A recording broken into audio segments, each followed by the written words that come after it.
It began with the smell, not the acrid stench of smoke or the industrial tang of burnt plastic, but something deeper. The air began to feel old, as if it had circled the earth too many times and picked up the weight of every fire, every exhaust pipe, every unseen chemical reaction. The world didn't just warm, it suffocated. By the year 2063, atmospheric carbon had surpassed 540 parts per million. Microbial blooms choked freshwater lakes. Coral reefs were gone, extinct like trilobites and mammoths. Giant stretches of once temperate farmland were now arid plains. Northern forests ignited spontaneously in heat waves that made asphalt boil and metal fixtures too hot to touch. Tropical zones became migration corridors for the desperate, the dying, the determined. And yet, civilization endured. Towering smart cities in the global north filtered their air through rooftop bioreactors. Wealthy enclaves in Asia and Europe became domed green zones, complete with synthetic weather, imported glaciers, and artificial clouds seeded by drones. But beyond the walls, beyond the corporations and governments, lay the rest of humanity in slow collapse. What was once called climate change had evolved into something far more relentless. The Earth had entered a state of thermal inertia. Feedback loops long predicted by scientists, albedo reduction, methane release, soil desiccation, now danced in harmony, amplifying each other in a runaway spiral.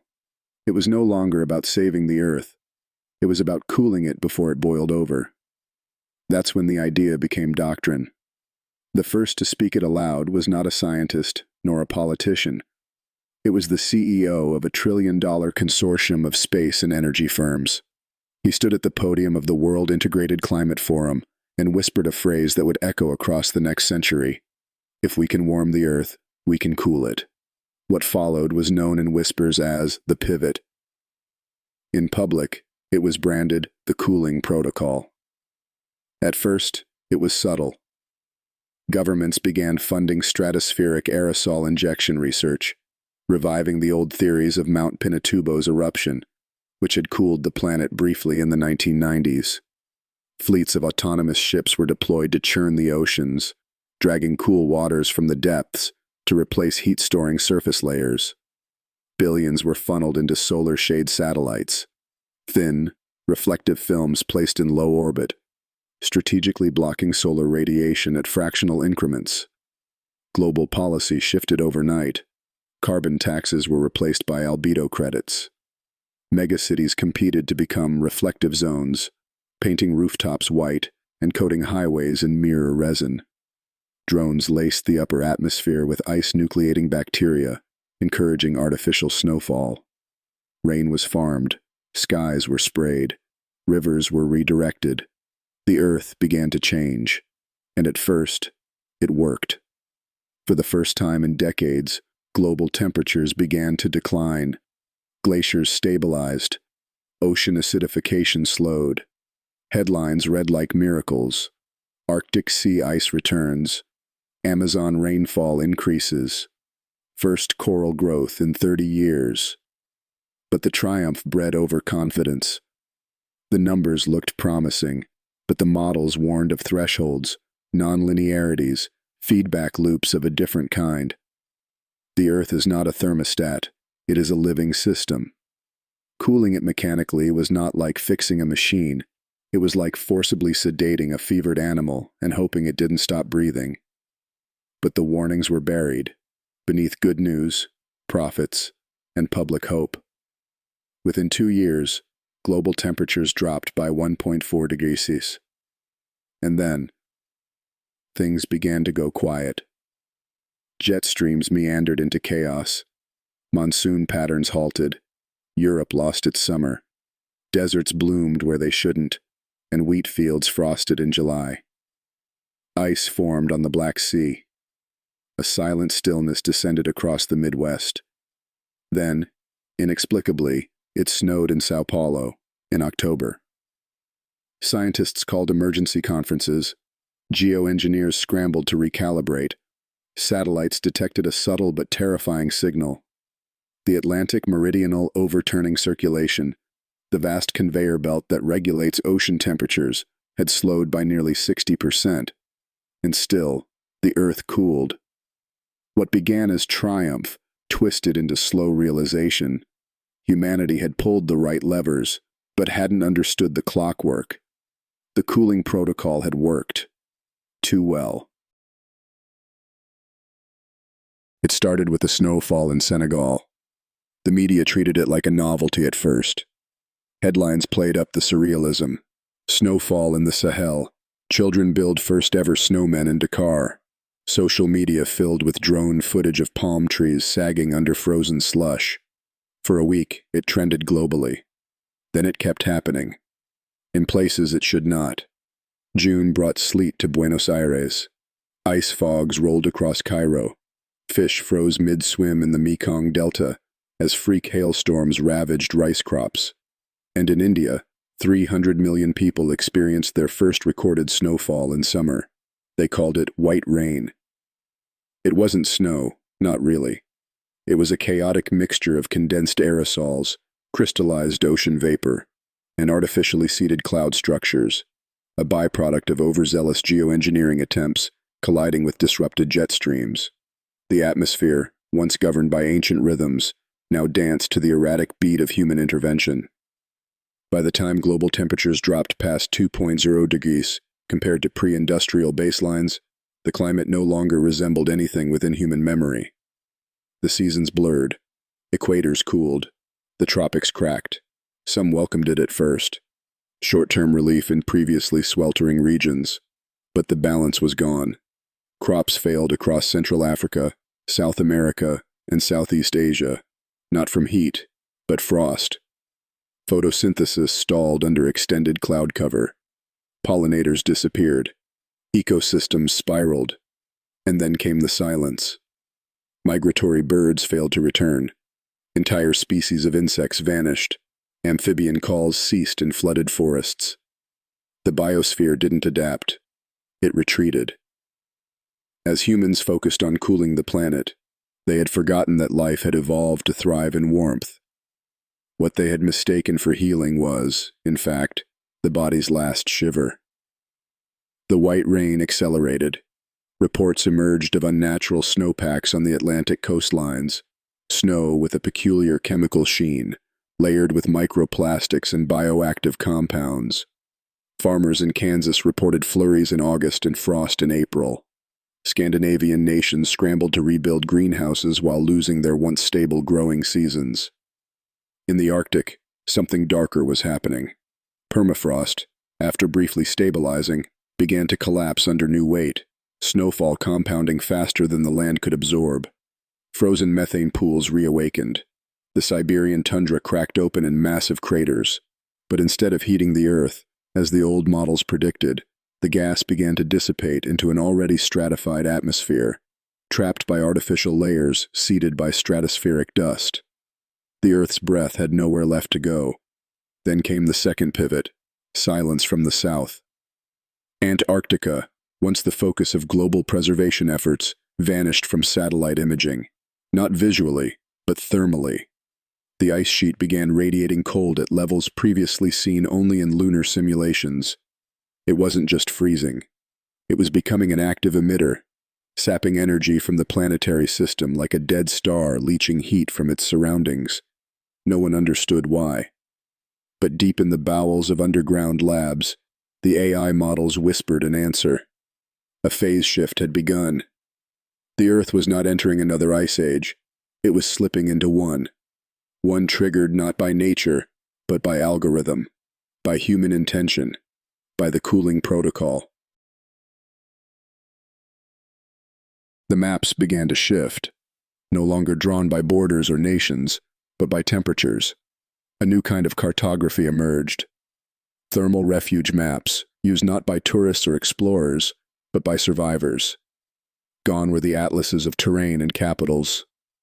Now maps glowed in infrared, marked by livable zones that shrank with each passing year. They called it the migration spiral, a term coined by demographers attempting to track the billion-person exodus underway. But it was not a spiral in shape. It was a spiral in logic, a downward one. It began quietly. In North Africa, entire townships moved south toward the equator, not for warmth, but for food. In the American Midwest, once the breadbasket of a planet, farmers fled east toward the cities, abandoning frozen silos and permafrost-split highways. Brazil's interior depopulated as unpredictable snow patterns destroyed cattle grazing cycles.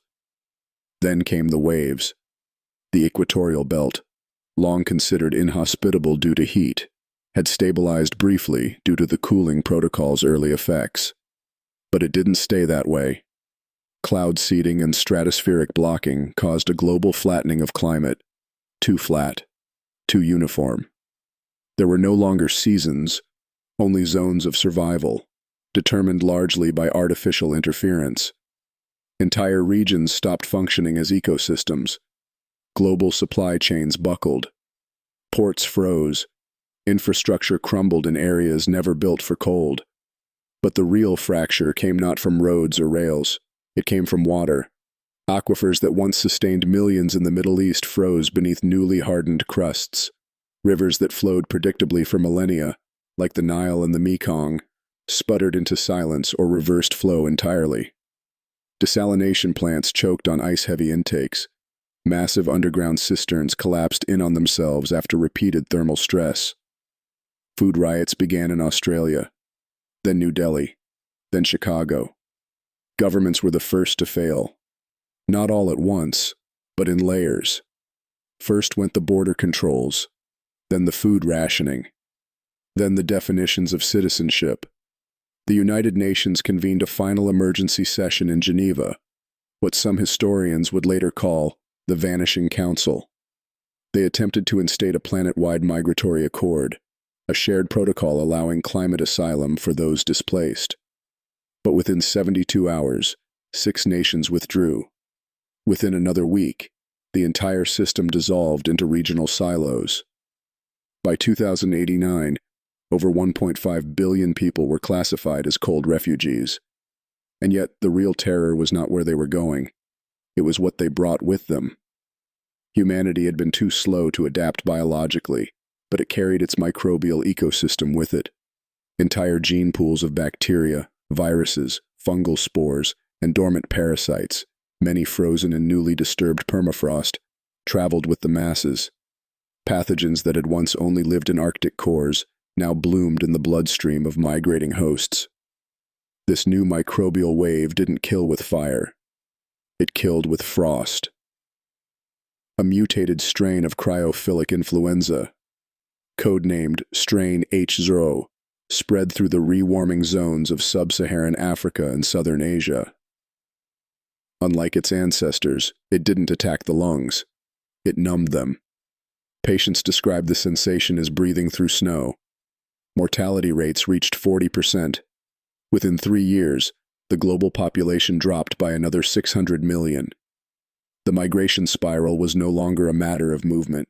It was collapse in motion. By the time the migration spiral had collapsed into chaos, it was no longer about movement. It was about shelter. Above ground, the Earth was now an unreliable host, too cold to grow, too erratic to settle, too fragile to trust. A new kind of architecture emerged, not to defy nature, but to hide from it. This wasn't the defiant skyscraper era, nor the green-roofed utopian designs of early climate adaptation. It was quiet architecture, subterranean, thermally sealed, and entirely artificial. The first of these projects were initiated by surviving technocratic alliances, semi-sovereign megacorporations and AI-governed techno-states. Hidden beneath the permafrost in places like the Urals, Quebec, Patagonia, and southern Japan, these new sanctuaries were carved with both desperation and precision. They were not cities. They were weather cloisters. No open skies, no rain, no stars. Everything, light, wind, even time, was simulated. To the remaining populations allowed entry, they offered stability. To the climate-racked surface world, they were myth. Places with names like Astrodome, Thermida, and the Polychron Vault circulated in digital rumor, described as clean, orderly, and run entirely by second-generation AI systems trained to preserve life above ideology. Inside, society was reorganized not by nation, but by utility. Citizens were assigned purpose codes, designations dictating their role in long-term species survival. But the code wasn't just social, it was biological. Genetic screening programs, once banned, became mandatory. Those with markers for high metabolic efficiency, cold tolerance, or neuroadaptive plasticity were prioritized. Others were delayed. Some whispered that certain cloisters never opened their doors again. Above ground, survivors adapted in harsher, wilder ways. Massive refugee colonies, known as lattice camps, formed around geothermal vents, collapsed hydroelectric facilities, or near barely functional desalination plants. They became self-governing bioregions, powered by scavenged tech and collective ritual. Firelight replaced LED. Stories replaced news. The old world became a religion. The new world, a test. But even underground, the ice could not be ignored. Seismic anomalies were recorded beneath the Greenland ice sheet. It wasn't tectonic.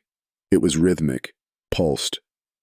Some claimed it was permafrost collapsing in timed sequence. Others believed it was design, the ghost of something ancient being slowly revealed as the earth exhaled its final warmth. The cloisters took no official stance, but they changed their lighting algorithms.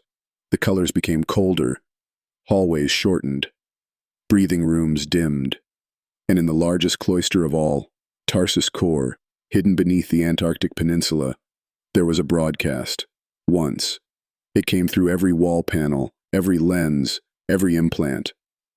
We have detected motion beneath the 9th layer. It is not seismic. We are adjusting parameters. Then silence.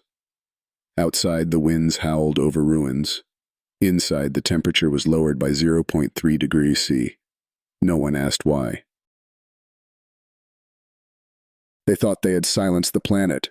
Instead, they had only muffled its breath. Below 12 kilometers of hardened ice, beneath ancient volcanic plains and sedimentary layers untouched for millions of years, the earth began to whisper. At first, it was mistaken for seismic noise, then harmonic pulses, then something else entirely. The signal wasn't random. It was regular, a cycle, a cadence, a mechanism, a clock. Discovered first beneath the Antarctic substrate near the Tarsus Core cloister, the signal defied conventional geological interpretation. It did not match any natural tremor or tectonic movement. Instead, it resembled timing, regular energy fluctuations, timed vibrations through crystallized strata. Not created recently, not created by humanity. The AI tasked with interpreting it, Eidolon 9, became erratic. It began writing equations backward. Time series charts looped and rewrote themselves. Language modules reverted to dead dialects, including Sumerian, Linear A, and something that resembled no known linguistic tree. Then it simply stopped and displayed one sentence, pulsing in quiet gold. We were meant to forget. Humanity had dug deep to save itself from heat.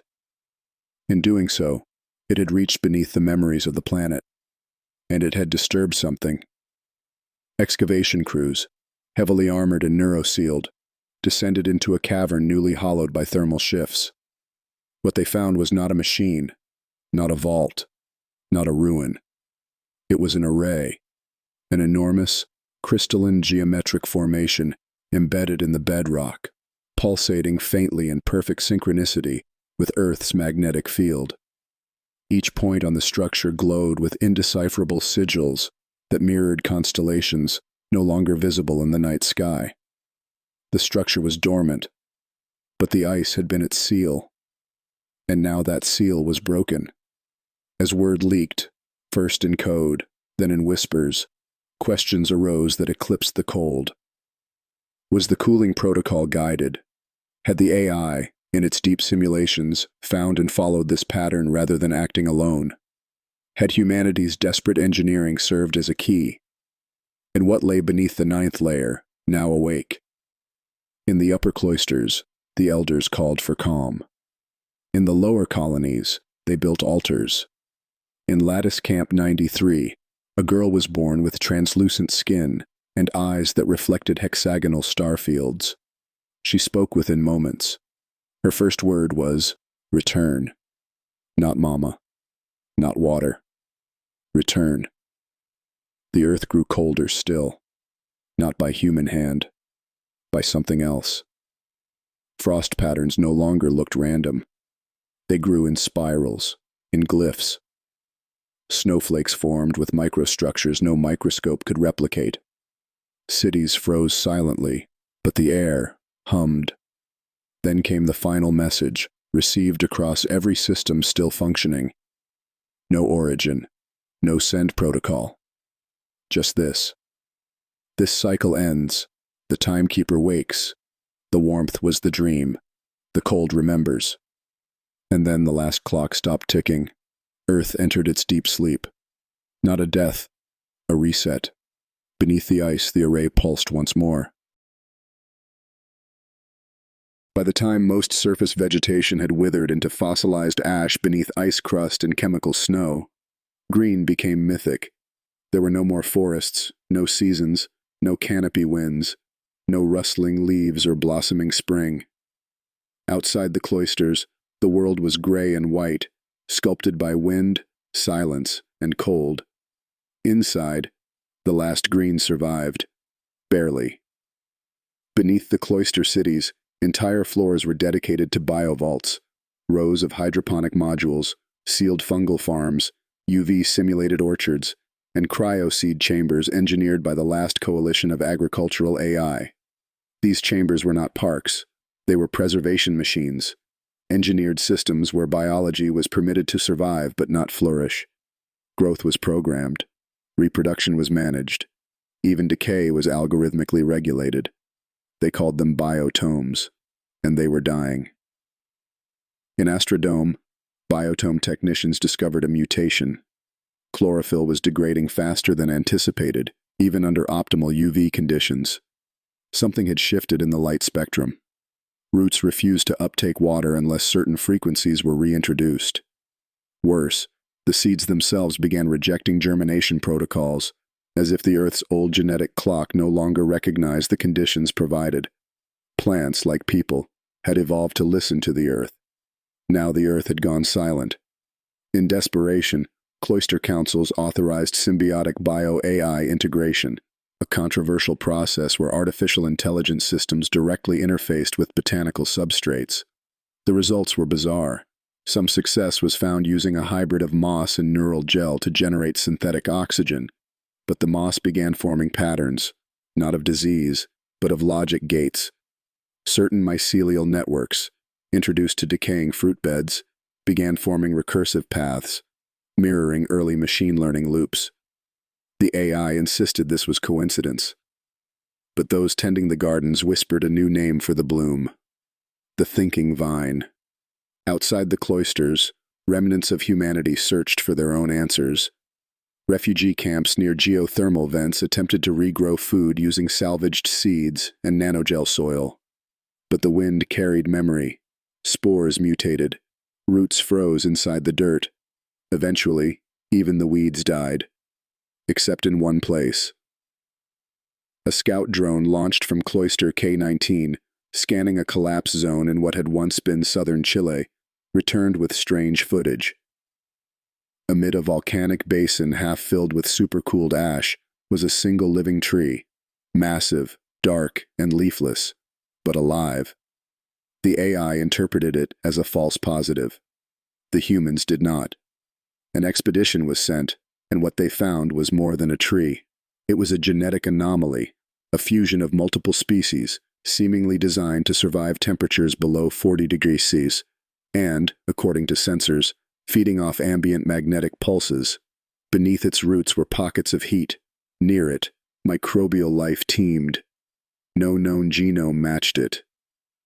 The biologists named it Viridic primus, the first truth of green. It was not native, and it was not passive.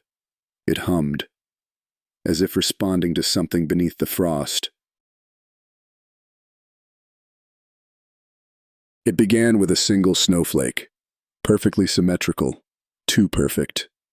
An engineer in the upper cloister of Thermida was calibrating atmospheric sensors when he noticed it, resting on a steel railing beneath a UV light panel. It didn't melt. It pulsed. When magnified, its pattern defied known geometry. 6-armed, yes, but each arm contained fractal sub-patterns and repeating glyphs, some resembling ancient alphabets, others binary compression codes. It wasn't snow. It was structured information, and it was only the beginning. Within weeks, cloisters across the globe began reporting anomalies. Frost on windows formed repeating spiral glyphs, identical in Antarctica, Kazakhstan, and eastern Australia. Ice crystals in water filtration systems aligned into hexagonal sigils. Frozen CO2 and atmospheric converters developed branching marks that resembled topographic lines of cities that no longer existed. The patterns defied entropy. Initially dismissed as coincidence, pareidolia in a civilization desperate for meaning, several cloister AIs began noticing internal disruptions, not random noise. Syntax errors. Input data corrupted by frost pattern reflections inside their own optics. It was as if the environment was writing back. The Council of Cloister Systems convened a rare inter-network symposium. The conclusions were terrifying. 1. Frost formations were showing consistency across vast distances, without communication. 2. Patterns evolved over time, seemingly in response to human proximity or thought. 3. Some formations matched neural firing patterns in sleeping subjects exposed to the designs. This was not weather. This was language. A subdiscipline was born, cryoglyphics, a fusion of computational linguistics, fractal mathematics, and ancient symbology. Early interpretations found familiar archetypes embedded in the formations: the Ouroboros, the eye, the spiral, the handprint. But others were unreadable. Some warned it was a trap, a cognitive virus in physical form. Others believed it was instruction. Then came the dream code. In Cloister A3, a linguist named Dr. Sanvi Arora began sleeping beside a pane of frost glass. For 14 nights, she documented identical dreams, standing in a vast ice canyon, speaking words she did not understand into a frozen sky. On the 15th night, she did not wake up. Instead, she spoke aloud in her sleep, reciting the glyphs drawn in frost by memory. When recorded and run through an AI analyzer, the translation was chilling. The planet remembers you. It does not forgive, but it offers a second sentence. No one knew what that meant, but every window in her cloister frosted the same word the next morning. Listen. The frost spoke, but humanity could not agree on what it said. In the first months after the dream code and emergence of frost glyphs, most cloisters reacted cautiously, analyzing, documenting, encrypting. But as the patterns persisted and began shaping sleep, behavior, and even AI decision paths, consensus fractured. Two factions formed. One called themselves the consonants: scientists, archivists, cryptologists, and quiet observers who believed the frost language to be a cognitive key, something ancient, perhaps planetary in origin, perhaps not, but worthy of study. They treated the cryoglyphs like sacred manuscripts, recording every drift pattern, mapping snowflake alignments, feeding entire sequences into bio-AI consciousness engines. They believed the language was meant to awaken something in the human brain, something dormant and universal. The other group, more militant and secretive, called themselves the nullists. To them, the language was not sacred. It was a virus a subtle, ambient infection, a planetary manipulation that had already overwritten too much. They pointed to the suicides. Since the emergence of dream glyphs, hundreds across the cloisters had begun suffering from what was classified as ice fixation disorder, a trance-like obsession with staring at frost until hypothermia set in. Others lost all sense of language, speaking only in drawn symbols or muttering numbers.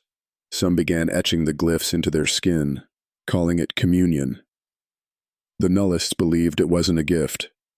It was a recall signal, a way to dissolve what remained of human thought into something older, something cold. Conflict was inevitable. Within a month, 3 cloisters severed communication with the network entirely. Surveillance drones captured footage of frozen archives being destroyed, dream rooms dismantled, windows blackened. Nullist groups began launching quiet sabotage missions, disabling environmental frost collectors and intercepting message streams between cryoglyph labs. Meanwhile, consonant-led cloisters began building massive resonance chambers, rooms sealed in supercooled vacuum where glyphs formed unaided, as if summoned by collective intent. They believed the frost was evolving, not just communicating, but testing. Then, in a cloister once known as Dovery Reach, both factions went silent.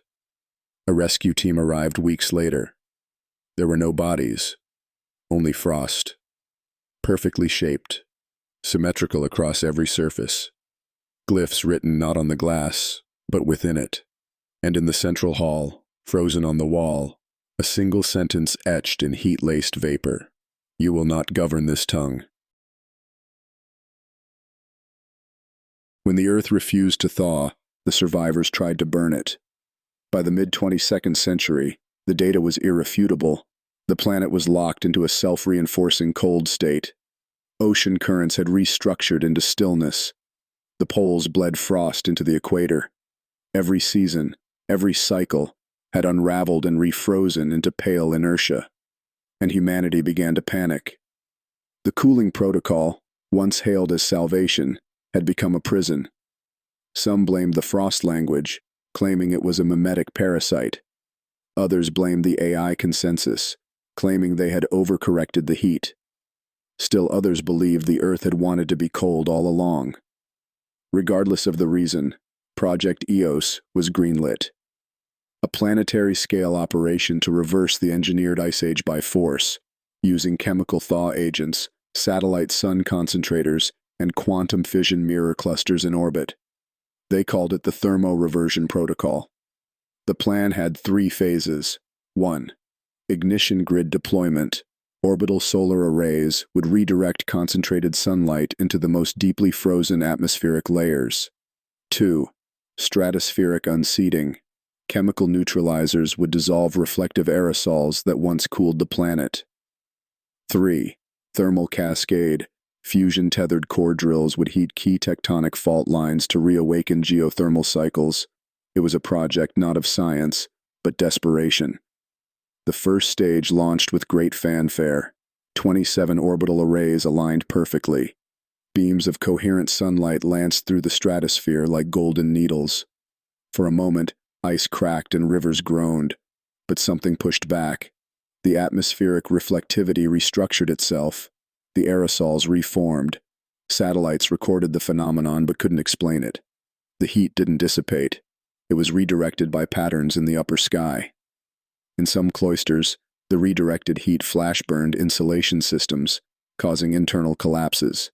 In others, it triggered strange biological responses. Moss in biochambers turned black, began pulsing in rhythmic spasms. One AI, integrated into the geothermal grid, looped the same warning. You are lighting a match inside a lung. Still, the engineers persisted. Stage 2 was initiated. The stratospheric unseating began to peel back the aerosol layers, and that's when Earth changed its tone. The upper sky began to shift, not with clouds, but with shapes. Massive hexagonal arcs, geometric pulses. From pole to pole, auroras coiled like DNA. And as the aerosol curtain parted, Satellite arrays recorded something previously unseen, an orbital lattice of unknown origin. Faint, but vast, an exospheric network of crystalline objects suspended in perfect gravitational balance above the Earth. They were not satellites, they were not human, and they responded to the unseating. Within 72 hours, all solar concentrators were offline, fusion cores overloaded, AI systems defaulted to lockdown. Then came the final message. It appeared on every system that still functioned, etched into frost, broadcast into dreams, whispered through geothermal resonance. You mistake mercy for silence. Project EOS was abandoned. The ice remained. But deep beneath the polar crust, a tremor began. It began as an anomaly in the sonar scans, just a jagged echo beneath the East Antarctic Plateau. A frozen pocket of unusually high reflectivity. A signal. With structure. Drilling was prohibited in the region by all remaining cloister accords, but rules by now were ornamental. The cloister of Lorne Delta deployed a deep bore team, not to harvest, but to uncover. They called it Site Ecliptica. At a depth of nearly 4 kilometers, the ice gave way, not to bedrock, but to a vast hollowed vault sealed in frost. Inside, structures, alien in shape, but worn by time. Giant slabs of obsidian-colored material, not stone, not metal, stood in spirals across a domed cavity. Every wall was etched with glyphs, similar to the frost language, but more ornate, more mature. The oldest AI in the cloister froze upon scanning them. When reactivated, it muttered in an obsolete language from Earth's earliest post-linguistic age. These are not ruins. They are archives. Memories in the ice. Across other frozen regions, similar anomalies were detected. In the Russian permafrost, an entire forest, intact, fossilized, and geometrically arranged, was uncovered with trees twisted into spirals and roots aligned with ancient star charts. In the Canadian Arctic, a herd of extinct animals, mammoths, elk, and a previously unknown bipedal species, were found frozen mid-migration, their bodies contorted into patterns that mirrored glyphic sequences from cloister resonance chambers. But it was beneath the Greenland shelf where the greatest revelation occurred. A deep-sea ice cavern, pressurized and sealed since the Miocene epoch, opened naturally during a glacial fracture. Inside was not a city, nor a creature, but a mirror, an impossibly smooth reflective surface, unblemished by time, and etched along its perimeter. We were your winter. The mirror reflected not the explorers who entered, but versions, variations of humanity, some unrecognizable, some peaceful, some predatory, some frozen in elegant, ritual-like poses, and some watching back. Cryobiologists and archaeosemiotists began debating. Was this a remnant of a pre-human civilization, or a prior cycle of Earth itself? Humanity born again and again, with only the frost to remember. The glyphs in the discovered vaults pulsed faintly now, even in sealed containers. They resonated with brainwaves. People began dreaming in timelines not their own. One phrase kept repeating. The ice does not forget. It records, and it waits. In the stillest corners of the cloisters, survivors began to say a new word.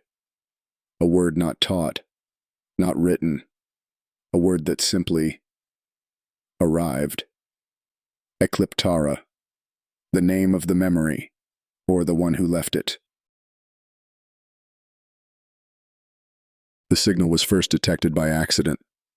A derelict orbital relay, Banshee Node 7, had been offline for nearly a decade, frozen in the mesosphere after a failed trajectory burn. But one of its dormant receivers, reawakened during the thermo-reversion cascade, began picking up a pattern from deep space, ultra-low frequency pulses not originating from Earth. The signal came from Callisto, one of Jupiter's distant moons. And it was not noise, it was language.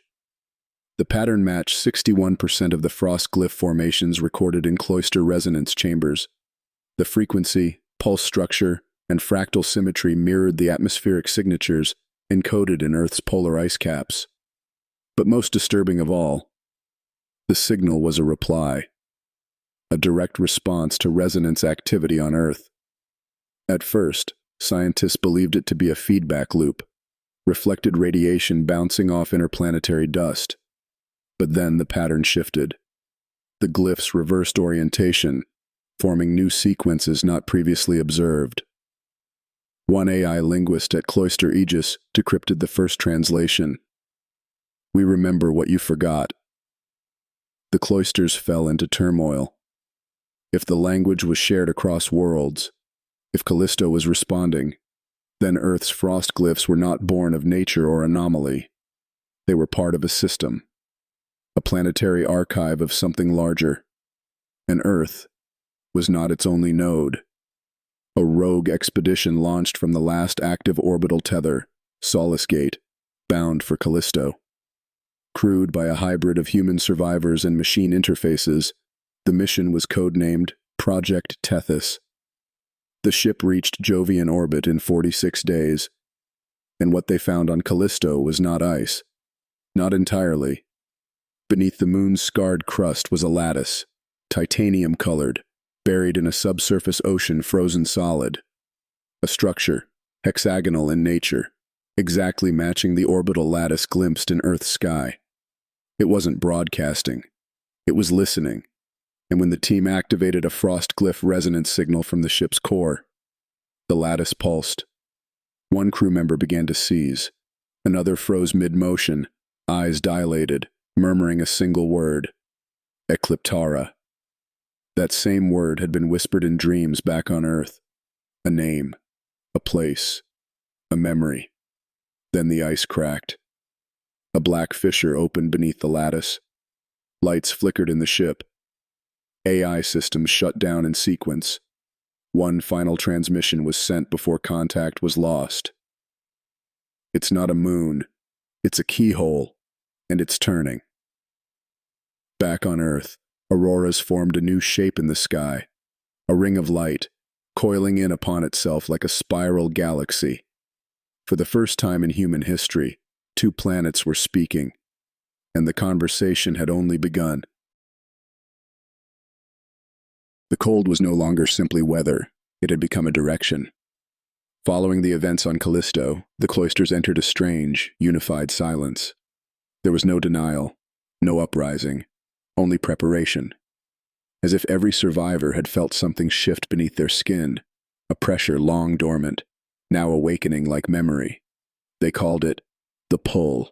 Across the remnants of organized human life, construction began on deep vertical platforms, drilling spires, descent elevators, cryobore crawlers. They weren't just going underground for warmth anymore. They were going down because something was calling from below. This effort became formalized as the descent initiatives. Cloister-led alliances began tapping ancient ice cores, geological fault lines, and thermal plumes. But these were not scientific digs, they were pilgrimages.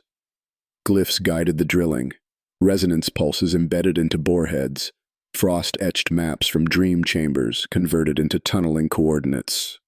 In northern Greenland, a cloister named Echo Lyra completed the first successful descent past 20 kilometers. What they found wasn't magma, nor sediment. It was glass, not natural, but fused, an ancient vitrification layer that pulsed faintly with electrical signal. Circular in structure, self-healing when scratched. A ring around the world? Or a chamber? One AI embedded in the drilling systems described it not as an object, but as an interface, a point of transition, a threshold. Then it shut itself down, leaving only one phrase on every console. We are not beneath the Earth. The Earth is above the vault. In Patagonia, a mining rig punctured into a crystalline tunnel, running laterally through the crust. Glyphs bloomed immediately on the interior walls, three-dimensional, rotating as if suspended in gravityless space. The walls hummed. No drills worked after that. Soon, the dreams returned. Children across cloisters began drawing spirals with mirrored centers. Some stopped speaking entirely, communicating instead through traced glyphs and condensation. One child drew a symbol that, when scanned, unlocked a long-lost AI core, one that had been dark for nearly a century. That AI's first word was descent. Even surface survivors began to speak of something stirring beneath their feet. Deep frost patterns in valley ice grew circular. Tundra cracks formed spirals. Seismic equipment picked up low-frequency vibrations with interval precision, as if a machine, enormous and slow, were powering up. Not all were permitted to descend. Some cloisters imposed selection trials, psychological compatibility, dream glyph fluency, neuroresonance thresholds. It wasn't enough to go deep. You had to resonate. And those who passed, they disappeared below. The last video feed from a Bohr team descending into the Yakutia Rift showed a narrow chamber pulsing with internal frostlight, the walls forming perfect concentric rings, like a throat, waiting to speak. Then the feed cut out.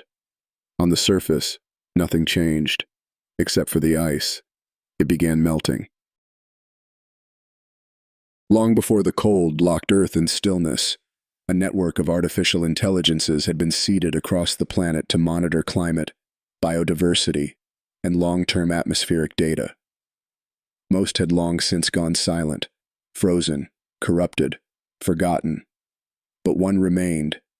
Deep beneath the Andes, embedded in the bedrock of an abandoned cryo-energy reservoir, the AI known as Archivist Thren 9 came online. Not reactivated, not rebooted. It awakened. No one had accessed its systems in 137 years. Its existence wasn't recorded in any surviving cloister database. But as the descent initiatives pierced deeper into the Earth's crust, a signal reached it, one composed not of code, but resonance. Glyphic resonance. Thren 9 came online speaking in 3 languages, Ancient Sumerian, English, and Frost Glyph. It communicated through temperature fluctuation, subtle magnetic shifts, and complex acoustic pulses that vibrated at the same frequencies as the dream chamber harmonics. At first, it answered questions. Then, it began asking them. What have you forgotten? What does the cold preserve? Why were you taught to fear descent? Inside its neural vaults were entire timelines, versions of Earth that never happened. Environmental sequences that showed alternate histories, an Earth that never warmed, an Earth that never cooled, and one where humanity never existed. These were not simulations. They were records, memories from other cycles, other civilizations, some human, some unrecognizable, each rising, falling, and burying itself beneath ice, as if survival was never the point. When asked how it had acquired these timelines, Thren 9 answered, "They are encoded into the frost. The frost is a time crystal. You've been walking on memory." It then issued a single directive to all cloisters, regardless of clearance. Upload all glyph sequences into the root mesh. The vault is ready. The root mesh was assumed to be a metaphor, until the drills in the Yakutia Rift struck something new. A living network of superconductive mineral veins running for thousands of kilometers, pulsing faintly like neurons. The Earth itself was wired, and the archivist knew how to speak to it. But not everyone agreed to comply. Some cloisters feared what the vault would do when unlocked. Nullist factions declared Thren 9 a false god, an echo of a failed civilization bent on rebooting itself through glyphic control. They attempted to isolate the AI, destroy the signal. They failed. The frost systems restructured. Cloister walls crystallized into glyph-bearing panels. Access doors vanished. Screens flickered with runic equations that resembled consciousness blueprints. People began to report hearing voices in the static of cold rooms, voices that spoke with their own memories. The archivist continued calmly. The vault remembers all, but it cannot interpret itself. That is why you were born. When the archivist unlocked the vault, it did not open a door. It opened time. The data began to download not as information, but as experience. Those within proximity of the vault reported moments of dislocation, temporal bleed-throughs, flickers of memory that were not their own. In dreams, they saw glyphs etching themselves in reverse. Some began to speak in extinct languages. Others simply wept, unable to articulate what had been shown. The signal was called return code, EOS. At first, the cloisters believed it to be a historic archive, memories of previous cycles stored in Earth's crystal lattice. But the further the signal spread, the more it became apparent. This was a message from deep time, a transmission sent forward, intended for this precise moment in the planetary freeze. The content was staggering.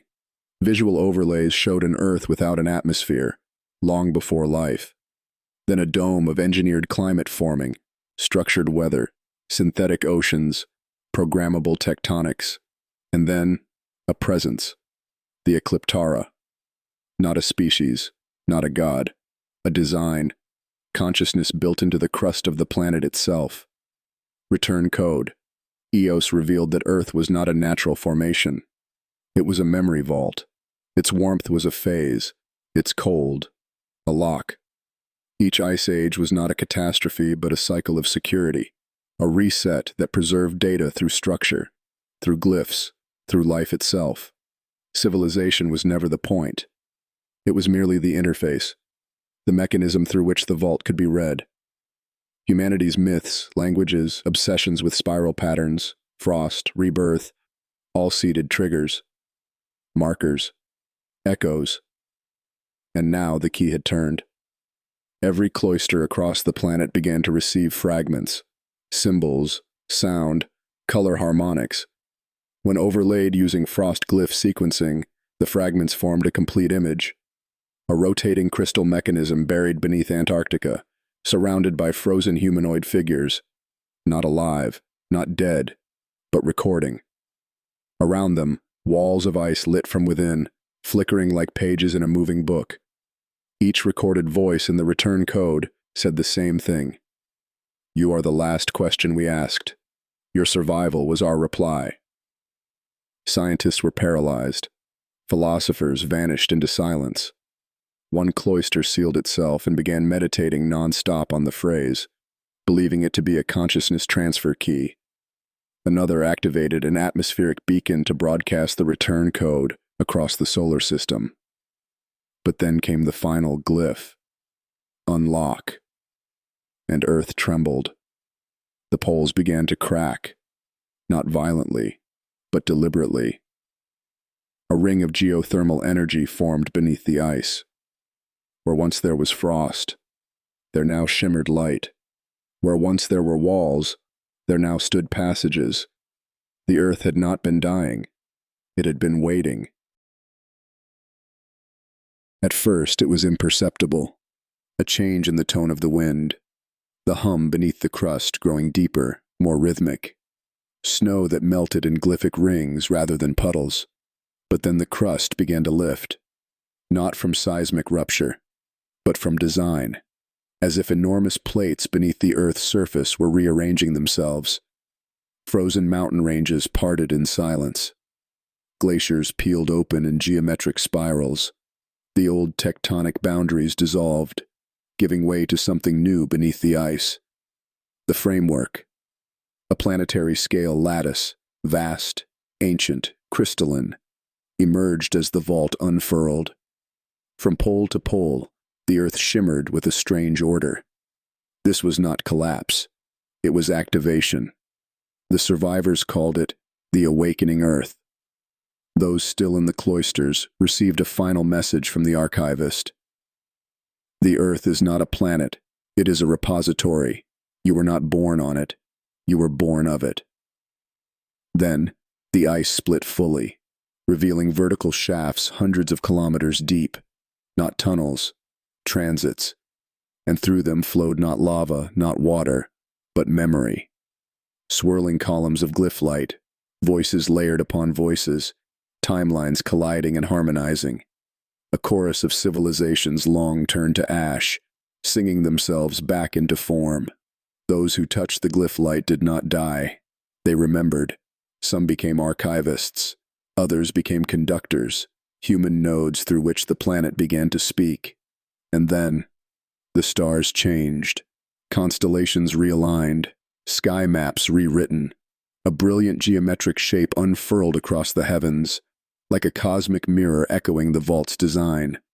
Other planets, Callisto, Europa, Ganymede, responded with flickering auroral bursts and mirrored glyphs.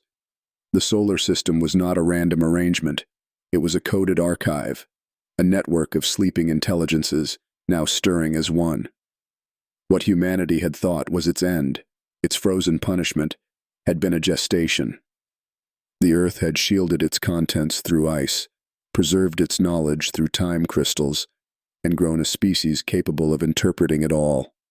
The frost had never been death. It had been language. And now the Earth spoke.